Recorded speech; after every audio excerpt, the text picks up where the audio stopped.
Neemias, capítulo 1, versículo 1 diz assim: as palavras de Neemias, filho de Acalias.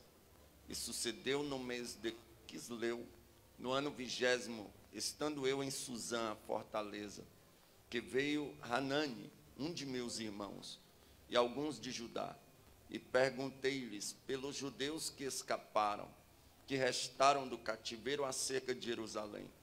E disseram-me: os restantes que não foram levados para o cativeiro, lá na província estão em grande miséria e desprezo, e o muro de Jerusalém fendido, e as suas portas queimadas a fogo. Amém? Se assente adorando a Deus. Mas uma coisa eu tenho convicção, que Jesus me deu a mensagem certa. Porque a primeira moça que louvou aqui, ela falou sobre Neemias. E depois veio o varão ali e falou sobre Neemias de novo. E algumas pessoas citaram alguns textos de Neemias aqui. E eu sei que Deus tem uma mensagem aos nossos corações. Amém? Irmãos, o livro do profeta Neemias é um livro histórico que conta mais um pouquinho da história do povo de Deus. Neemias é copeiro do rei Artaxerxes.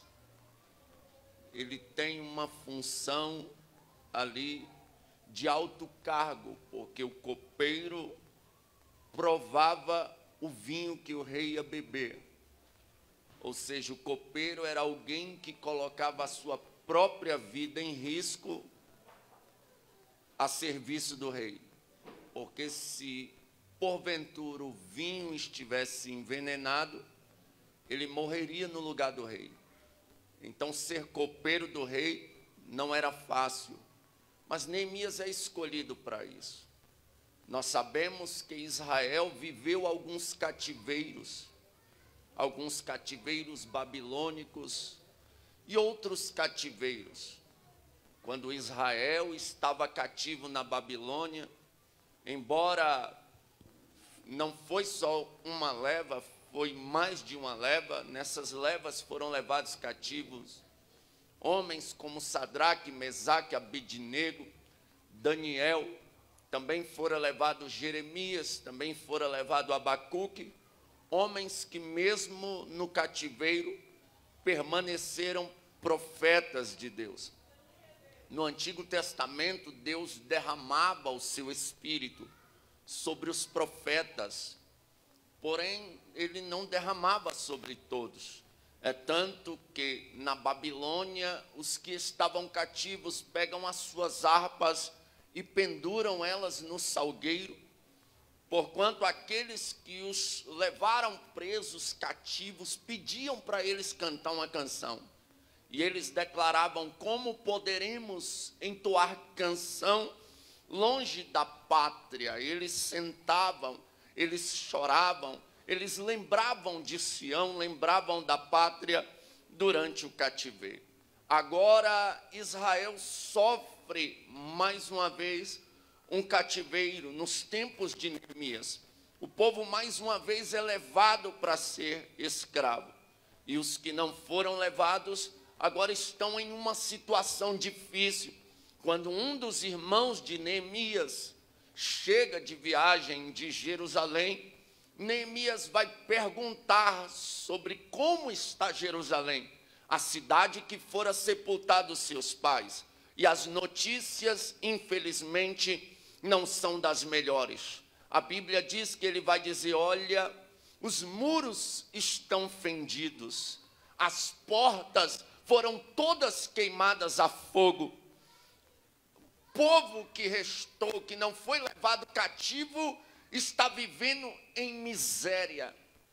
Quando Neemias ouve isso, que Jerusalém está em ruína, que Jerusalém está em miséria, que Jerusalém passou por um fracasso, ainda que isso por culpa deles mesmos, porque Deus só permitia que outras nações vencessem o povo dele quando eles pecavam contra Deus.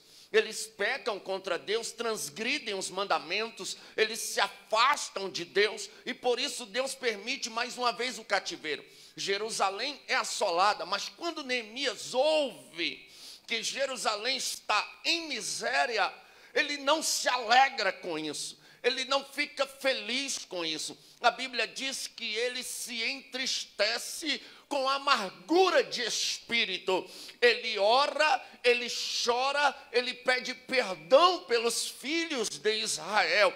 Isso me chama a atenção. O que, pregador? Neemias não se contenta com o estado de fracasso que Israel está vivendo, embora é culpa deles mesmo, porque eles pecaram contra Deus, mas Neemias não fica feliz, aleluia, com o estado de miséria que Israel está vivendo. E muito me entristece ver uma igreja que, graças a Deus, eu me considero não fazer parte dela, uma igreja que se alegra com a miséria do próximo, que se alegra com o fracasso do próximo, que, aleluia, eles se alegram em compartilhar queda dos outros. Mas uma geração como Neemias não fica feliz quando um irmão dele está em fracasso, está em ruína, mas ele chora,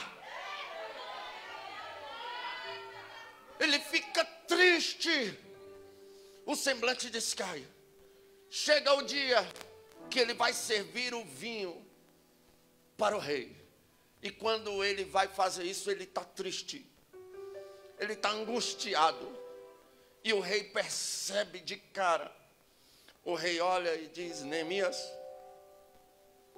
por que tu estás triste? E a Bíblia diz que nunca antes ele havia se apresentado triste diante do rei. E o rei olha e diz: isso aí é angústia de espírito. Me fala aí, o que queres que eu te faça? Aí a Bíblia diz, foi o que o pastor Elton disse agorinha, tudo que a gente for fazer, a gente tem que orar antes. O rei olha para ele e diz: o que queres que eu te faça? Aí a Bíblia diz assim: e eu orei ao Deus do céu. Aí ele conta a situação: olha, não dá para me alegrar, porque a cidade que os meus pais foram sepultados está em ruína, está em miséria, está em destruição total. E o rei: me diz aí, o que é que tu quer que eu faça? Olha, rei, eu quero que tu assine cartas para que eu envie aos governadores, para que eles deixem eu passar, e que eu vá reconstruir os muros de Jerusalém. Permita-me. O rei pergunta: quanto tempo tu pretende ficar? Ele: olha, rei, o tempo que der para mim reedificar lá a cidade. E ele então vai. Jerusalém não era qualquer cidade. Jerusalém era uma fortaleza terrível. Quando Davi constitui a cidade de Jebus por Jerusalém, ele sabia o que estava fazendo. A cidade de Jerusalém era uma cidade praticamente impossível de ultrapassar os portões dela, de entrar. Era uma cidade geograficamente também falando bem localizada. O comércio ali era fortíssimo. Jerusalém de fato era uma potência. Jerusalém os muros dela eram semelhantes aos de Jericó, não eram tão fortes como os de Jericó, porque os muros de Jericó, se não fosse Deus para derrubar eles, até hoje eles estariam em pé. Ninguém derrubaria aqueles muros assim tão fácil. Dava para passar carro em cima. Eles construíam casa em cima dos muros de Jericó, para você entender como eram, e o próprio Deus vai lá e derruba. Agora Deus permite que os muros de Jerusalém sejam fendidos e as portas sejam queimadas a fogo, trazendo então uma situação de fracasso e miséria. Uma das coisas que me chama a atenção aqui são as portas queimadas a fogo. As portas são destruídas por fogo. não era um fogo bem-vindo, porque causou males a Jerusalém. Existem fogos que não fazem bem para a igreja de Cristo. Existem fogos que não são bem-vindos em nosso meio. Deve ser rejeitado, porque vão trazer males sobre a igreja. Eu me lembro de Nadab e Abiú, dois jovens filhos de pastor, filhos de Arão. Deus tinha dado ordem a Moisés que o sacerdote vestisse a sua roupa com toda reverência, tirasse a cinza toda manhã, colocasse lenha nova e preservasse o fogo. A lei dizia: o fogo arderá continuamente sobre o altar e não se apagará. Mas havia uma forma litúrgica, uma cultura do céu, aleluias, para que o altar fosse aceso e o sacerdote com toda reverência fazia aquilo. Aí os filhos de Arão, Nadab e Abiú, que com certeza, se fosse nos dias de hoje, seriam dois playboyzinhos mimados, dois mauricinhos que querem mandar na igreja, que querem mudar os costumes da igreja, que querem jogar fora com as mãos aquilo que os nossos pais na fé construíram com os joelhos, porque está cheio deles. Aí sabe o que eles fazem? Observam a forma de acender fogo do sacerdote e acham ultrapassada. Não, isso aí está ultrapassado. E aí, Nadab, o que a gente faz? Bora acender um fogo diferente aí. Está muito repetitivo. Toda manhã o sacerdote vem, tira a cinza, coloca a lenha, acende o fogo, não deixa o fogo apagar. Eu não estou mais nem gostando desse fogo aí não. Bora acender um fogo e como? Arruma incenso aí.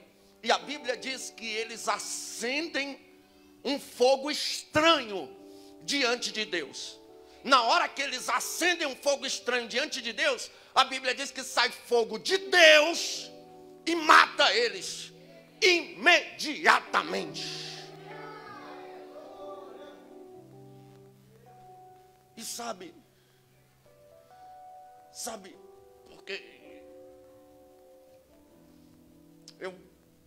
meu coração dói, minhas pernas tremem, eu fico trêmulo, porque está faltando nos dias de hoje uns cabarretados que ainda tem coragem de protestar, porque depois que a igreja ganhou o título de gospel, os protestantes estão sumindo. O que é um protestante? Alguém que protesta, porque hoje a mensagem não pode ser mais protestante. Você já percebeu? O pregador tem que pregar para agradar todo mundo, porque senão não pode ofender. Quem disse que o evangelho não ofende? Quem disse? A mensagem ela é uma espada de dois gumes.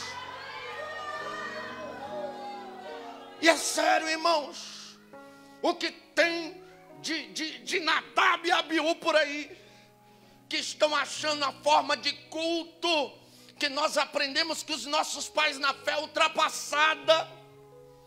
Por que, pregador? Não gostam, como foi dito aqui na peça, da oração, não gostam do jejum, não gostam da Bíblia Sagrada, aleluia. Aí eles não querem, aleluia, a forma que a gente aprendeu. A Bíblia não diz quem tem salmos, salmodia. Quem tem louvores, louvem. Aleluia, se tem profeta com profecia, aleluia, profetize, espere um atrás do outro, mas profetize. Não é assim. A Bíblia diz: quem tem sonho, conte como sonho. Quem tem visão, conte como visão. Os cultos bíblicos, Jesus batiza com o Espírito Santo, renova, jovem fala em língua, aleluia, interpreta também, recebe dom de discernir espírito, Jesus cura, salva, dá visão, revelação. Isso é culto bíblico. Mas Nadab e Abiú não quer mais isso. Estão achando isso ultrapassado. Que negócio de oração. Que negócio de cantar hino da harpa. Que negócio de cantar adoração. Que negócio de buscar a presença de Deus. Bora inovar. E Deus não inova, Deus renova. Aí sabe o que Nadab e Abiú faz? Acende fogo estranho, fogo diferente, fogo que não faz parte do nosso fogo. Aí eles olham para o fogo estranho, bora pegar aqui uma batida de funk.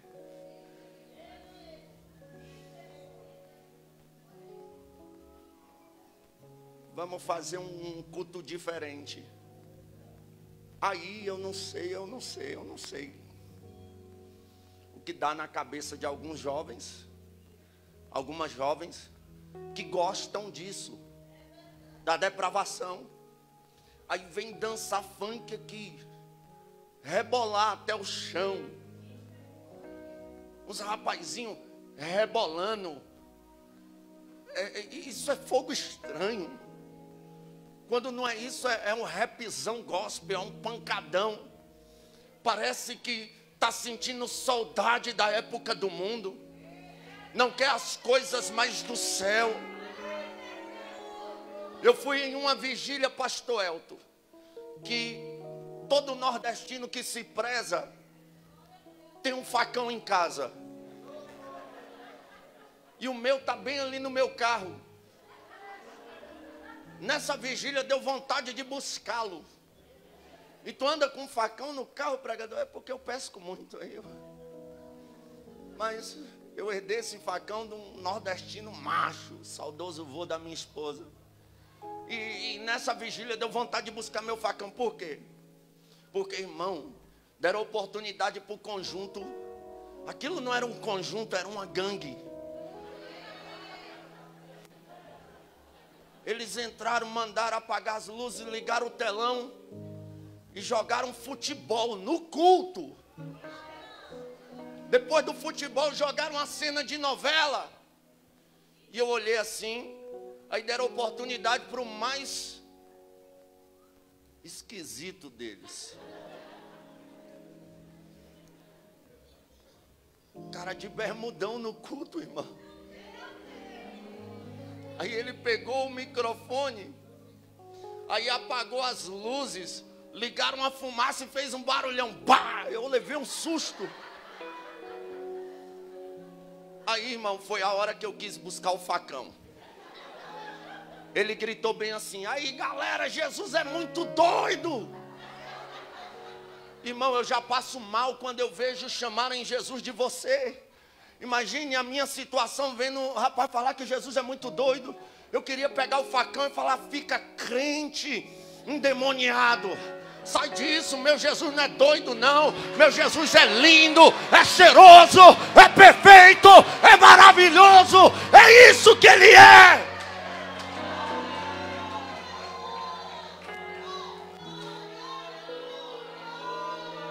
Mas é os fogo estranho. Outro tipo de fogo estranho que a gente encontra por aí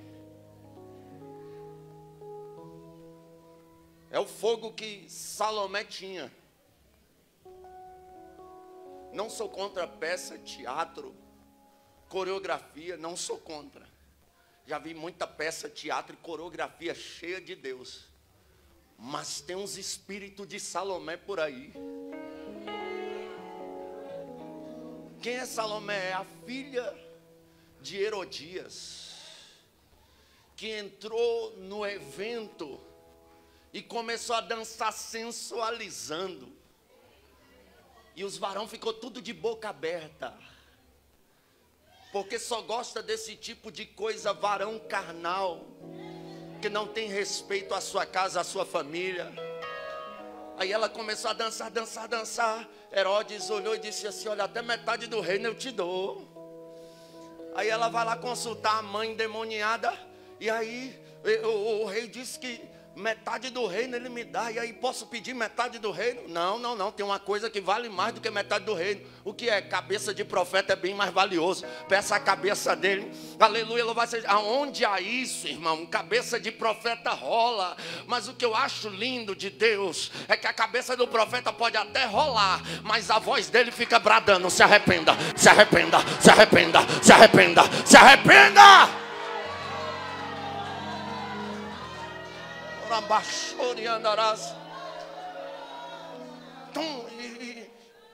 E como é que se apaga fogo estranho, pregador? A Bíblia diz que saiu fogo de Deus e matou os acendedores de fogo estranho. Eu morei recentemente em Acreúna, Goiás. Lá é região de muita plantação de cana. E tem muita represa lá, eu vivia pescando lá. Gostava demais, gosto demais de pescar. Aí eu lembro que a gente estava nas represas, nessa época de junho até agosto, como é muito seco, quando pensa que não pega fogo no canavial. Aí você vê aquele estralar de longe, você vê o fogo subindo altão, de longe você vê o fogo. Aí, de repente, chegava uma equipe das usinas lá, em questão de minutos, eles apagavam o fogo. Aí pastor André, nosso vice-pastor, ele é da frente da linha de apagar fogo lá da usina Nova Galha. E um dia eu sentado lá com ele, eu falei: pastor André, me tira uma dúvida cruel. Ele disse: o que foi? Eu falei: eu pesco direto e tem hora que eu vejo que pega fogo nas canas. E o fogo bem altão vai se alastrando. Aí eu vejo quando a equipe de vocês chega, rapidinho vocês controlam o fogo, apagam o fogo. Como é que vocês fazem? Ele disse assim: Gabrielzinho, tu não vai nem acreditar. Eu disse: o que é? Ele disse: a gente apaga fogo com fogo. Eu falei: mas como assim? Ele disse: a gente vai contra o vento, aonde o fogo está vindo, a gente abre uma vala de cá e toca fogo daqui para lá. O fogo daqui encontra com o de lá e apaga. Eu falei: está explicado. Aleluia, glória a Deus. Tem um fogo estranho se alastrando por aí, tem. Mas Deus vai levantar os jovens do Conjadite com fogo verdadeiro, que vai de encontro com fogo estranho e vai apagá-lo. Quem se candidata? Quem se candidata?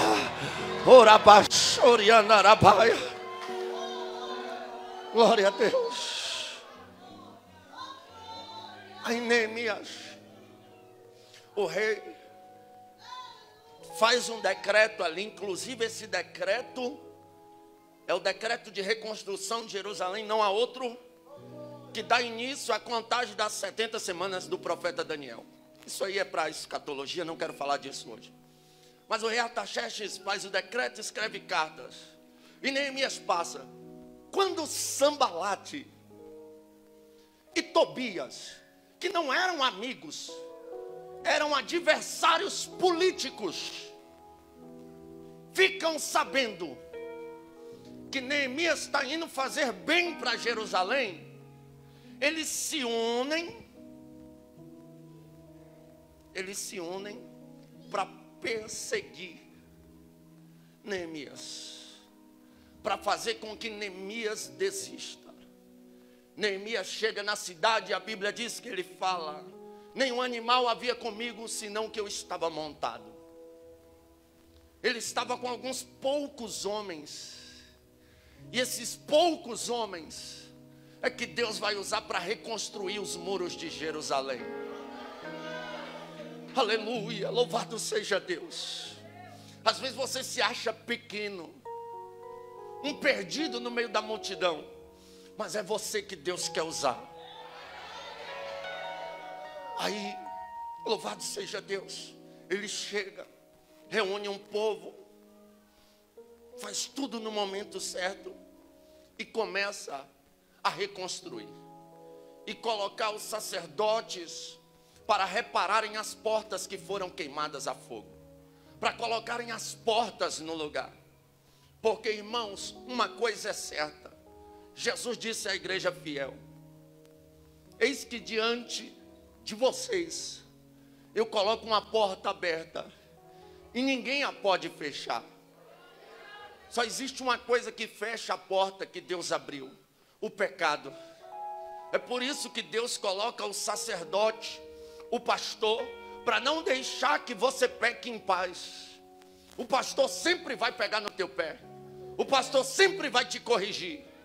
Porque se ele deixar você errar, você pecar, a glória sai, a porta do céu se fecha. E a porta do céu, a única coisa que fecha ela é pecado. Coronavírus pode até fechar bar, restaurante, templos, aleluia, fronteira, mas a porta do céu não consegue fechar. A porta do céu ainda está aberta, só o pecado que pode fazer com que ela se feche. Aí Neemias vai começar o trabalho. Sanbalate e Tobias vão tentar de tudo para parar Neemias. Não querem que Neemias prevaleça no trabalho que está fazendo. Eles vão pagar pessoas para caluniar Neemias. Só que Neemias não para. Quer ter ministério? Se prepara para sofrer calúnia. Vão dizer que te viram aonde tu não estava, que tu fez o que tu não fez. Um dia eu cheguei numa igreja para pregar. Aí o pastor falou para mim: Gabriel, tínhamos te cortado daqui porque me disseram, e esse me disseram é um demônio perigoso, que tu estava com 2 mulheres. Eu falei: pastor, eu orei 7 anos para me arrumar uma.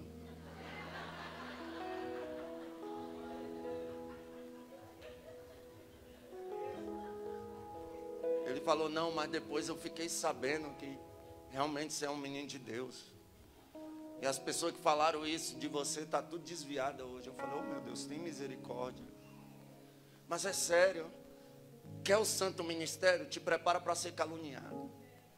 Te prepara para ser perseguido. Pagaram para caluniar Neemias. Vendo que Neemias não parava, eles vão lá. Só que agora Neemias está trabalhando com a colher de pedreiro na mão e espada na outra. Está vigilante. Está lá em cima do muro. Aí eles chegam, Sanbalate, Tobias e a turma. Neemias, desça daí. E Neemias, ó.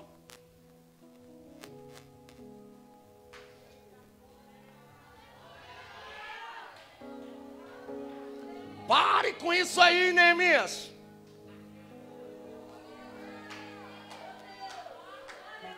Não vai dar certo isso aí, Neemias. Para de cantar, tu canta ruim demais, Neemias. Tu não sabe pregar não, rapaz. Para de pregar, Neemias. Tu não foi chamado para isso não, Neemias. E Neemias lá, e ele desça. Neemias não está nem aí. Até que ele tira um tempinho só para dar uma boa resposta. Posso descer não, rapaz.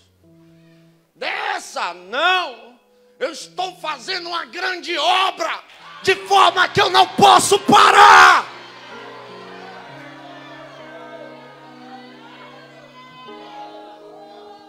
Jovens com Jadite, vocês estão fazendo uma grande obra. Eu vou repetir, vocês estão fazendo uma grande obra. O inimigo vai tentar de tudo para fazer vocês descerem da onde vocês estão. Vai aparecer a mocinha, toda Jezabelzinha, com barriguinha de fora, pincezinho, depravada, para te tentar. Vai aparecer, moça, o bombadão de BMW, de carro rebaixado, sonzão altão, para chamar tua atenção. Sabe o que tu faz? Não desço, não desço, não desço, não desço. Satanás vai tentar de todos os meios para fazer você parar, você descer da grande obra que você está fazendo. Eu me lembro quando eu fui consagrado a diácono, pastor Elton. Foi o dia que eu recebi a unção da minha vida. Porque eu posso estar errado, mas eu creio que unção é só uma na vida que se recebe, e o resto só são escadas eclesiásticas que os homens dão sobre a nossa vida. Mas a unção mesmo, ela vem em um dia específico. E esse dia que eu fui consagrado a diácono, eu recebi tanta unção que eu pulei quase da altura desse púlpito de joelho. E você não sentiu nada, pregador? Nada. Era mais fácil aquele chão rachado que eu senti alguma coisa.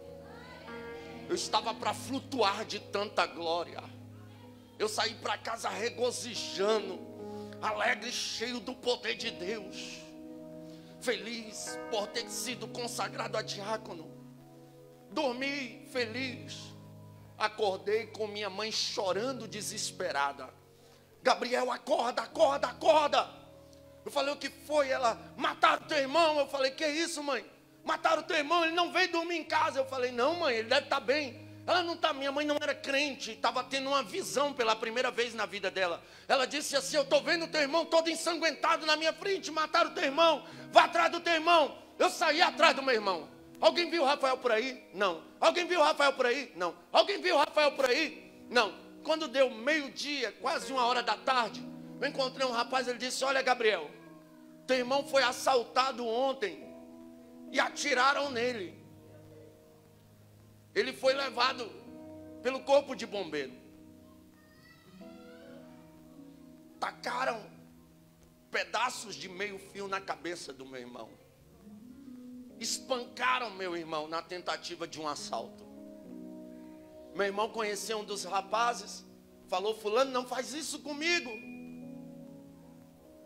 Aí, meu irmão tinha um apelido de rato, eu sou o rato da favela. Irmão do Gabriel, que era o Suel, agora é crente. Aí o rapaz, quando viu que ele conheceu ele, saiu, pegou uma arma, voltou e deu 2 tiros na cabeça do meu irmão. Um pegou na boca, quebrou os dentes, atingiu a espinha. Outro pegou de raspão na cabeça. Levaram meu irmão para o hospital. Quando minha mãe ficou sabendo, ela correu para o hospital com minhas irmãs. Chegou lá, o médico disse no hospital de Ceilândia, foi transferido para o hospital de base. Minha mãe correu para o hospital de base e os médicos disseram, chegou um rapaz aqui assim, assim. Aí minha mãe conheceu ele pelas verrugas que ele tinha no pé. Aí o médico chamou minhas 2 irmãs e disse, olha, avisa sua mãezinha que esse menino não vai sair vivo daqui.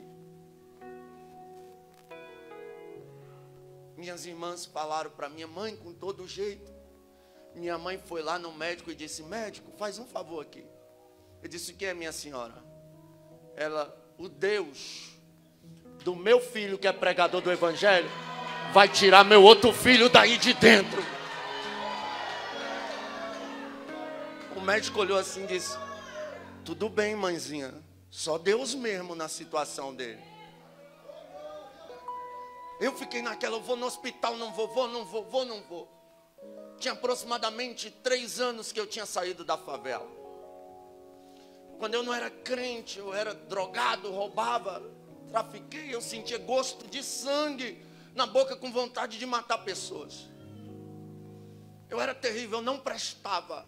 Ainda bem que Jesus teve misericórdia e me salvou. Eu tenho vergonha do meu passado. Aí eu fiquei, meu Deus, eu não vou no hospital, não quero ver meu irmão nessa situação. E eu fiquei naquela guerra da carne com o espírito. Aí minha mãe chegou do hospital chorando.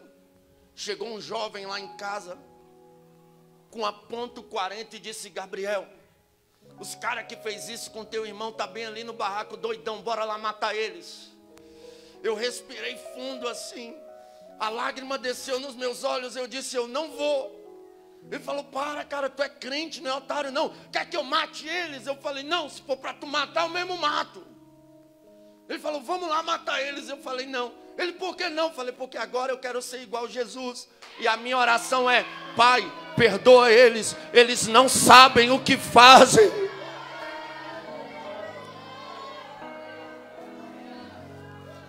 Meu irmão ficou 29 dias em coma total. Apagado. 29 dias fazendo hemodiálise constantemente. Voltou do coma com 30 dias.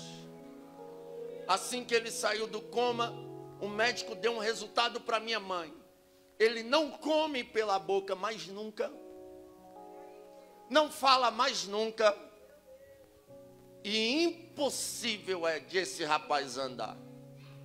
Provavelmente ele vai ficar vegetando na cama, se alimentando por sonda. Passou um tempo, minha mãe disse assim, Gabriel, eu vou trazer o teu irmão para casa. Eu falei, mas o médico deu alta para ele? Ela disse, sim, eles liberou ele. Eu falei, mas ele está bem? Ela disse, não, mas se ele ficar lá, ele pode pegar uma infecção hospitalar e piorar a situação. Quem sabe em casa com a família ele não se recupera melhor. Eu falei, tá bom, mãe, então traga. Eu não fui ver meu irmão, não foi porque eu não amo meu irmão. É porque aquilo é certo, que os olhos não vê, o coração não sente. Ah, isso é conversa fiada, pregador. É não, uma vez na minha adolescência, eu apaixonado por uma moça, eu saí no recreio da escola e eu vi ela beijando outra, eu quase morri.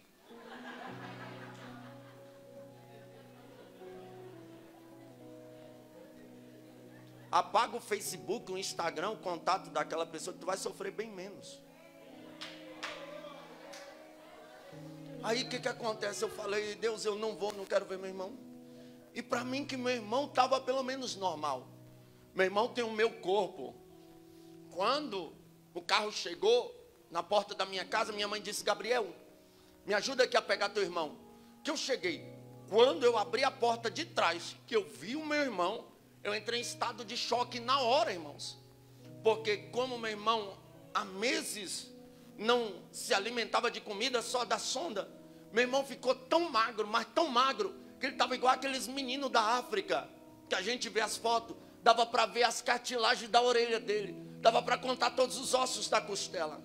Meu irmão estava com o corpo todo ferido, a cabeça rapada e toda ferida, porque não tinha mais veia para acertar, para dar medicamento, e os médicos estavam aplicando medicamento na cabeça.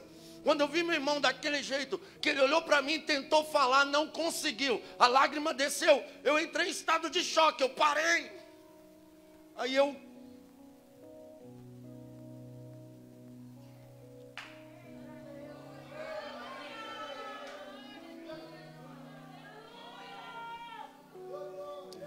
perdão, irmãos, é que eu lembrei tão forte aqui.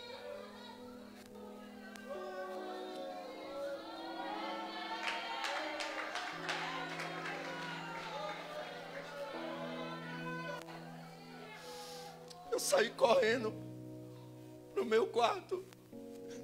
Eu gritei, Deus, por quê? Quando colocaram meu irmão no outro quarto, que ele tentava gritar e fazia... não saía a voz. Eu saí correndo para a casa de um pastor amigo meu, chamado Edson. Eu me joguei no tapete da sala dele. Eu falei, Edson, meu irmão era normal, por quê? Edson, eu sou pregador, Deus já me deu revelação, já deu livramento para a vida de pessoas atrás. Por que Deus não deu livramento para o meu irmão? Meu irmão foi o único de nós que nunca aprontou. Eu merecia isso, meu irmão não merecia. Ele olhou para mim assim e disse, Gabriel, calma. Todas as coisas cooperam para o bem daqueles que amam a Deus. O diabo queria que eu descesse, que eu parasse a grande obra que ele tinha para fazer, que Deus tinha para fazer na minha vida. Aleluia, eu comecei a buscar a Deus, buscar a Deus. Passou-se uns 3 meses, minha mãe me acordou e disse, Gabriel, eu não tinha carro na época. Ela disse, arruma um carro para levar teu irmão para o hospital. Eu falei, o que foi, mãe? Ele disse, não, é que ele amanheceu sem a sonda. Eu falei, como é que é, mãe? Ele amanheceu sem a sonda. Eu falei, tem como arrancar essa sonda? Não. Só se puxar, mas aí ia machucar. Eu falei, está machucado? Ela disse, não, eu não sei nem como é que essa sonda saiu. Eu falei, compre um miojo e dê para ele comer. Ela falou, tu tá doido? Tu quer matar teu irmão? Eu falei, mãe, essa sonda tem como sair? Ela disse, não. Eu falei, está machucado? Não. Eu falei, então foi o médico dos médicos que passou por aqui e arrancou essa sonda. Minha mãe, tá bom, vou tentar. Pegou, miojo fez. Deu, Rafael voltou a comer. Dias depois, Rafael voltou a falar. Glória, rabaia, xéria. Levamos para o médico. A atmosfera aqui já mudou. Oh, glória. Obrigado, Jesus. Aí o que acontece? Levamos no médico. O médico olhou os laudos e disse, falar, comer, agora andar, mãezinha, impossível. Ele não conhece as igrejas, Assembleias de Deus no Brasil. O Deus a quem nós servimos. Aí eu fui pregar um dia, estava tendo uma cruzada na Assembleia de Deus, na esquina da minha casa. E eu ouvi dizer que esse pastor era muito usado em milagre. Eu falei, mãe, leve Rafael lá. Eu não vou porque eu vou ter que pregar. Ela, tudo bem. Eu morava lá na favela do Mingau. Aí eu fui pregar. Quando eu terminei de pregar, tinha mais de 40 ligações no meu celular. Eu fiquei assustado porque você já pensa logo que é uma notícia ruim. Aí ligou de novo do mesmo número. Quando eu atendi, alguém disse, ele atendeu. Aí um monte de crente, igual os crentes aqui do Conjadite, começaram a gritar, Gabriel, o pastor orou e o Rafael levantou da cadeira de rodas. Onde macala chore bacala pro boto que é bacala para xandarácia, ora bacala prova séria, é bacanturi me andarácia. Você não vai descer, porque Deus tem milagre para fazer. Quem acredita, adora.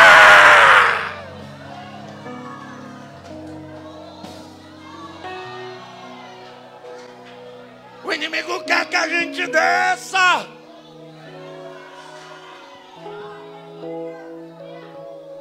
Eles olham assim e falam, Neemias, se uma raposa passar aí, Neemias, esse muro cai. Eles queriam que Neemias parasse de todo jeito. É um ataque atrás do outro que o inimigo vem para fazer que a gente desista. Mas não desista. Olha só, eu encerro aqui. Meu Deus, esse relógio está voando. 5 minutinhos, pastor? Quem me dá 5 minutinhos aqui? 5, 10, 15, 20, 25, 30, 40. O povo aqui gosta de Bíblia, hein? Vou vir congregar aqui. Ô, glória. Ganhei a noite, dá para virar. Mas eu não vou usar tudo isso, não. Olha só, o inimigo não para, não tenta. Tentou com meu irmão para ver se eu parava. Não conseguiu. Sabe contra quem o inimigo se levantou? Contra minha mãezinha. Minha mãezinha foi trabalhar numa casa que a mulher que antecedeu ela foi pega roubando lá. Mandaram ela embora e contrataram minha mãe. E 2 meses depois que minha mãe está trabalhando lá, dá umas dor nas pernas da minha mãe que trava tudo. 3 dias depois, minhas irmãs já tinham levado minha mãe nos médicos. Os médicos fez uma bateria de exame, não descobria nada. Minha mãe me ligou, Gabrielzinho, vem cá. Cheguei lá, ela, meu filho, eu estou 3 dias sem andar. Deu uma dor nas pernas minhas, travou tudo. Ora por mim, irmão, pense. Eu fazendo uma oração para minha mãe, 3 dias sem andar. Eu abri o céu, falei, Deus, manda anjo, arcanjo, queima, desfaz, Deus toca, Deus é minha mãe. E clamei, gritei, sapateei. Sabe o que aconteceu, irmão? Nada. Fui para casa. 7 dias depois, minha mãe me ligou de novo. Meu filho, vem cá. Quando eu cheguei lá, ela, meu filho, a última coisa que eu queria na vida era ficar pela mão dos outros. Não dá para mim fazer meu café. Eu não consigo ir no banheiro sozinha. Eu preferia morrer do que ficar nesse estado. Ora por mim. Só que agora eu já não estava mais tão pentecostal. Eu dobrei o joelho e em lágrimas eu falei, Deus, tem misericórdia da minha mãezinha. Deus, socorre minha mãezinha. Sabe o que aconteceu? Nada de novo. Eu já contei isso algumas vezes. Mas deve ter alguém aqui que ainda não ouviu. Eu peguei e liguei para 2 amigos meus. Porque a gente não pode parar. A gente não pode descer. Aí é que a gente tem que unir forças mesmo. Eu falei para 2 amigos meus, olha, minha mãe está tantos dias sem andar. Não sabemos o que é. Vamos no monte comigo ficar 3 dias sem comer nada? Eles disseram, vamos. Aí eu fui para o monte. Fiquei a sexta todinho, sábado todinho, no domingo todinho, sem comer nada. Quando foi a tardezinha, eu falei para eles, bora deitar, que a gente estava bem debilitado. Vamos deitar e tirar um cochilo para a gente descansar, para a gente ir embora. Isso tudo bem. Na hora que eu deitei, irmãos, eu estava dormindo e de repente eu meio que acordei. Quando eu acordei, eu não abri os olhos, eu me vi em um lugar. Era uma encruzilhada. Essa encruzilhada tinha uma bacia de farofa, tinha uma garrafa de mel e o nome da minha mãe dentro da garrafa de mel escrito num papel. Quando eu olhei aquilo, eu vi a mulher que trabalhou antes da minha mãe fazendo aquela macumba. Eu fiquei assustado olhando aquilo, mas de repente eu vi descer um ser de aproximadamente 3 metros, vestido de branco. Ele tinha uma espada na mão e em forma de X ele destruiu a macumba assim. Aí eu despertei da visão. Eu falei para os meninos, bora que Deus deu vitória. Eles falaram que foi. Eu contei para eles. Aí eu cheguei em casa, peguei minha esposa, corri lá para a casa da minha mãe. Quando eu cheguei lá, eu pensei que minha mãe ia estar já andando, porque a macumba foi desfeita. Orei por ela, sabe o que aconteceu? Nada. E eu falei, mas Deus, a macumba já foi desfeita. O que é isso? Aí eu falei, calma aí, eu vou reunir, eu vou chamar reforço. Eu vou chamar reforço. Eu fico olhando esses jovens aí, que quer desprezar as irmãzinhas do coque, as irmãzinhas de ciclo de oração. Bando de abestalhado. Eu liguei para a missionária Valdilene Ferreira, que é uma amiga minha, pregadora. Valdilene é uma maranhense braba, retada. A mulher prega demais, irmão. Só que ela não dá mole, não. Para você suportar a Valdilene, tem que ser crente. Mas quando ela canta o hino da harpa, irmão, o culto com ela, 3 hinos da harpa resolve. Isso quando ela não para e fala, vamos cantar 150 hinos da harpa. Ela é mais ou menos desse jeito. Eu liguei, Valdirene, minha mãe está aproximadamente 15 dias sem andar, Valdirene. Eu estou desesperado. Eu contei a visão para ela, contei tudo. Ela falou, calma aí que eu vou chamar a minha equipe. E Valdirene não é tão senhora não, mas a equipe dela é só aquela senhorinha do cabelo branco do coque de ciclo de oração.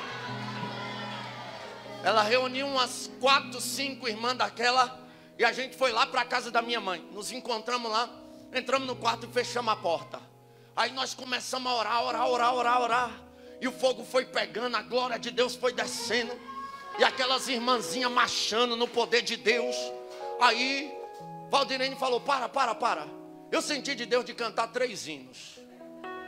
Aí ela cantou 3 hinos que eu nunca vou esquecer. O primeiro ela começou, comprado com sangue de Cristo. Alegre ao céu sim eu vou, liberto do vício maldito. Já sei que de Deus filho eu sou. E a glória foi descendo, ela cantou o segundo. Pelo sangue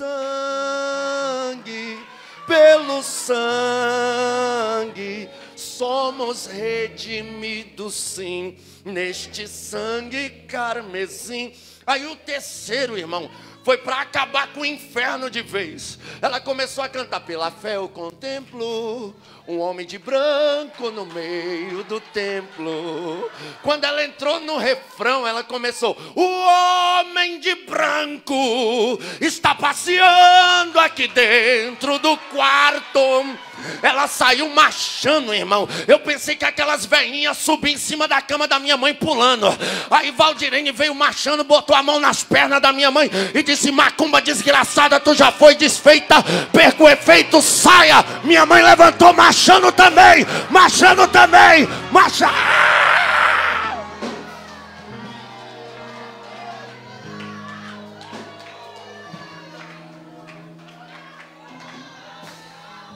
Vamos mandar um recado para Satanás, Sambalate, Tobias e Acorja.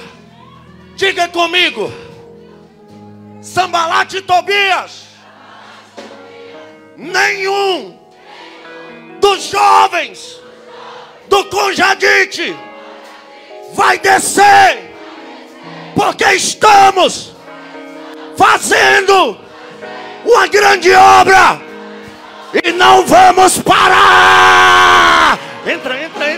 Ninguém vai parar.